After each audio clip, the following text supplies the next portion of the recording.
Salam uşaqlar, hər vaxtınız xeyir olsun. Mən sizə bugün çevirmə düsturları haqqında məlumat verəcəm. Mövzumuz trigonometriya, çevirmə düsturları. Çevirmə düsturları trigonometrik funksiyalarda ad dəyişimi zamanı lazım olur bizə. Yəni ifadələri daha sadə ifadələrə çevirmək üçün bizə vacibdir. Belə bir Descartes koordinat sistemi çəkirik və başlayaq rüblərdə dərəcələri qeyd etməyə. Biz bilirik ki, bura bir 0 dərəcədir. Bu isə bir pi bölü 2 dərəcədir və bizim bu aralığımız adlanır birinci rüb. Rüb 1.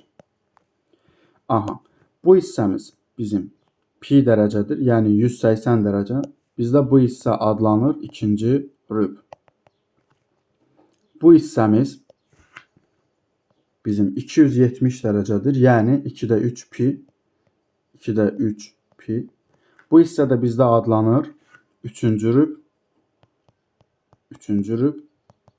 Bu hissə bizdə həm 0, həm də tam bir dövr elədiyi üçün 360 dərəcədir.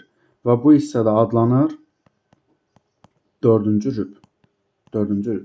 Deməli, nəyə diqqət edirik? Biz müəyyən bir alfa bucağı nəzərdə tuturuq. Hansı ki, alfa bucağımız birinci rüb daxilində olsun. Yəni, birinci rüb daxilində olsun. Məsələn, 30 dərəcə, 40 dərəcə. Bu halda baxırıq. Biz birinci rübdə hansı şəkildə düşə bilərik birinci rüblərə? Məsələn, 0-ın üzərinə bir alfa gəldikdə düşürük birinci rübə və ya pi böl 2-dən bir alfa çıxdıqda düşürük birinci rübə. Belə düşünün ki, bu qonşu ilə bizim aramızdakı divardır. Bu tərəf bizim evimizdir. Bu tərəf qonşunun evidir. Məsələn, pi bölü 2-dən bizi sağa itələsələr, biz öz həyətimizə düşəcəyik. Sola itələsələr, qonşunun həyətinə. Aha, geri itələsələr, biz öz həyətimizə düşürük. Bu da o deməkdir ki, biz müəyyən bir alfa dərəcə çıxırıq. Geriləyirik axı. Aha, indi keçdik bu yana. Deməli, belə çıxır ki, pi bölü 2-nin üzərinə müəyyən bir alfa dərəcə gəldikdə biz ikinci rübə düşəcəyik. Yəni, hara? Qonşunun həyətinə. Və yaxud eyni qayda pi üçün də keçərlidir. Pi'dən bir alfa dərəcə çıxsam, ikinci rübə düşürəm. Pi'nin üzərinə bir alfa dərəcə gəlsəm, üçüncü rübə. 3 pi böl 2-dən alfa dərəcə çıxsam, düşürəm hara? Üçüncü rübə. 3 pi böl 2-nin üzərinə bir alfa dərəcə gəlsəm, düşürəm hara? Qonşunun həyətinə. Amma bu 360 dərəcədir. Həmçinin də 2 pi'dir bu. 2 pi'dən də bir alfa dərəcə çıxsam, hara düşürəm? Öz, belə deyək, həyətimizə düşmüş oluram. İndi gənclər, biz baxırıq nəyə? Məsələn, mən bunları necə tətbiq eləyəcəm? Bunun mənası nədir? Məsələn, verir mənə sinus 150 dərəcə. Mən də yalnız birinci rübə daxil olan bucaqları bilirəm. 0, 30, 45, 60, 90. Müəllim, necə tapım? Yazırsan, sinus 90 dərəcə üstəgəl 60 dərəcə şəklində də yaza bilərsən bunu. Baxın, hansı ki, baxın, pi bölü 2 üstəgəl alfa şəklində yazdım. Alfamız nə oldu? 60 oldu. Və yaxud belə də yaza bilərsən.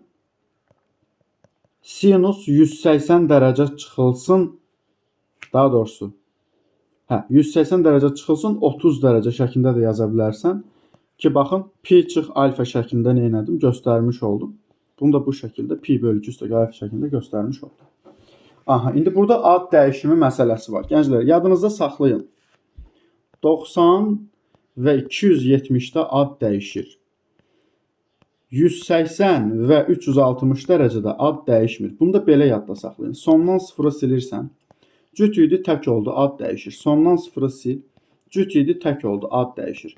180 dərəcədən 0'ı silsəm də cüt idi. Elə 18 yenə də cütdür, ad dəyişmir. 360'dan 0'ı sildim. 36 yenə də cütdür, ad dəyişmir. Aha. Bir də yadda saxlayın. Sinusumuz keçir kosinusumuza. Kosinusumuz keçir sinusumuza. Tangensimiz kotangensimizə, kotangensimiz tangensimizə keçir. Gənclər, indi gəlin buna baxaq. Məsələn, yazıram. Sinus 90 dərəcə üzərinə gəl 60 dərəcə. 90 dərəcədə biz bilirik ki, ad dəyişir. Oldu kosinus. Kosinus 60 dərəcə şəklində yazıram. 90-ı artıq tulluyuram. Bu artıq bir rüb idi. İndi bir məsələ var. İşarə məsələsi. Bax, işarəyə ən əvvəldən baxırsınız. Sinus 150 dərəcə neçənci rübdür? İkinci rüb. İkinci rübdə sinus müsbətdir deyə, elə bu da olacaq. Müsbət kosinus 60 dərəcə. Aydındırmı? Və yaxud nə edirəm? Məsələn, yazıram. Kosinus 220 dərəcə. Yazıram bunu. Sinus 180 dərəcə rüblərin üstünə gəlirəm, ha, nəysə. Üzərinə gəl 40 dərəcə. 40 dərəcə şəklində yazdım. 180-də ad dəyişmir. 180-də ad dəyişmir. Yəni, bax, belə yazıram. Elə sinus qalır sinus. 40 dərəcə. İndi işarəyə baxıram. Sinus 220 dərəcə. Neçənci rübdür? Üçüncü rüb. Üçüncü rübdə sinus mənfidir deyə. Qarşısına mənfi qoyuram. Başa düşdünüzmü? Bax, bu şəkildə. Və yaxud kosinus 220 dərəcəni belə də yaza bilərəm. Kosinus 270 dərəcə çıx 50 dərəcə şəklində yazaram. 50 dərəcə şəklində yaza bilərəm. 270-də ad neyini yer? Sıfırı siləndə tək ədəd qaldı. 27. Ad dəyişir. Oldu sinus 50 dərəcə. İndi işarəni təyin edirəm. İşarəni təyin eləyəndə ad dəyişimindən əvvəl ad dəyişmədən olan işarəyə baxıram. Kosinus 220 dərəcə. Necədir? Kosinus 220 dərəcə. Neçənci rübdür? Baxıram ki, kosinus 220 dərəcə 3-cü rübdür. Düzdürmü? 3-cü rübdür. Bu arada mən yuxarı hissədə bir balaca səhv eləmişəm. Baxıram ona ki, niyə düz gəlmir. Burada elə kosinus yazıram. Kosinus. Elə kosinus 40 dərəcə qalacaq burada. Kosinus 40 dərəcə. Burada kosinus 220 dərəcə mənfi. Onda oldu mənfi sinus 50 dərəcə. Aydındır. Bax, bu şəkildə. Məsəl üçün, indi baxıram nəyə? Yazıram. Tangens 420 dərəcə. Buradan nə edirəm? Buradan məntiqlə düşünəndə əslində biz dövrə atmalıyıq. 360 dərəcəni atırıq. O heç. Atanda qalır nə? Tangens 60 dərəcə. Çünki niyə? Bu deməkdir. Bu deməkdir. Başladım buradan dövr eləməyə. Gəldim. Bir tamda vurdum. 360. 420 olması üçün 60 dərəcədə gedirəm. O da buralarda bir yerə düşür. Bax, bu deməkdir. Aydındırmı? Bu da oldu bizim bu şəkildə misalımız. Bir də yadda saxlayın. Adlar nə zaman dəyişir? Pi və pi'nin misilləri. Pi, 2pi, 3pi. Bunlarda ad dəyişməyəcək. Pi, 2pi, 3pi'də ad dəyişməyəcək. Amma pi bölü 2'nin misillərində pi bölü 2, sonra nə olacaq? 3pi bölü 2, 5pi bölü 2. Bunlarda ad nə edəcək? Ad dəyişəcək. Bir də belə də yadda saxlaya bilərsiniz. Başqa cür də deyim. Hansılarda ki kəsir var məxrəcdə. Məxrəc var, yəni tam deyil. O halda ad dəyişir. Məsələn, 270 dərəcə nə deməkdir? 2-də 3pi-də, düzdürmü? 2-də 3pi kəsirdir, ad dəyişir, tutaq ki. Başa düşdünüzmü? Bax, bu şəkildə nə edə bilərsiniz? Ad dəyişməsindən biz bu şəkildə bunu yadda saxlaya bilərik. Bir də yadda saxlayın. Sinus 50 dərəcə. Birinci rübdə bu çox məşhur olduğu üçün bunu qayda olmadan da deyirəm. Bu da əvəz etmədən gəlir. Kosinus 40 dərəcəyə bərabərdir. Niyəsini gəl göstərək. Sinus 50 dərəcəni mən yazıram. Sinus 90 dərəcə çıx 40 dərəcə. 90'da ad dəyişirdi. Sinus keçir kosinusa. Oldu kosinus 40 dərəcə. 50 dərəcə birinci rübdür deyə elə müsbət olacaq. Bax, bu buradan gələcək. Məsələn, yazıram tutaq ki, kotangens 200 nə qədər olsun? 180 plus 60. 240 dərəcə.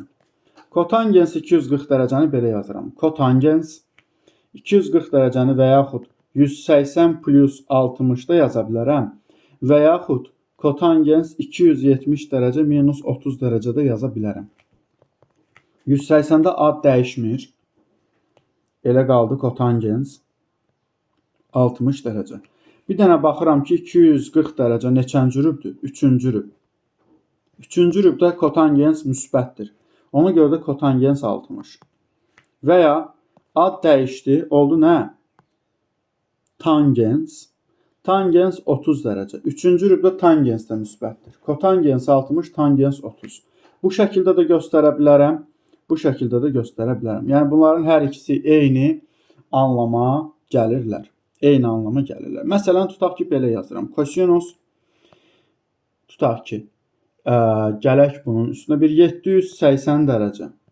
Kosinus 780 dərəcə. İndi gənclər, fikir verin. Kosinus 780 dərəcəni belə göstərəcəm.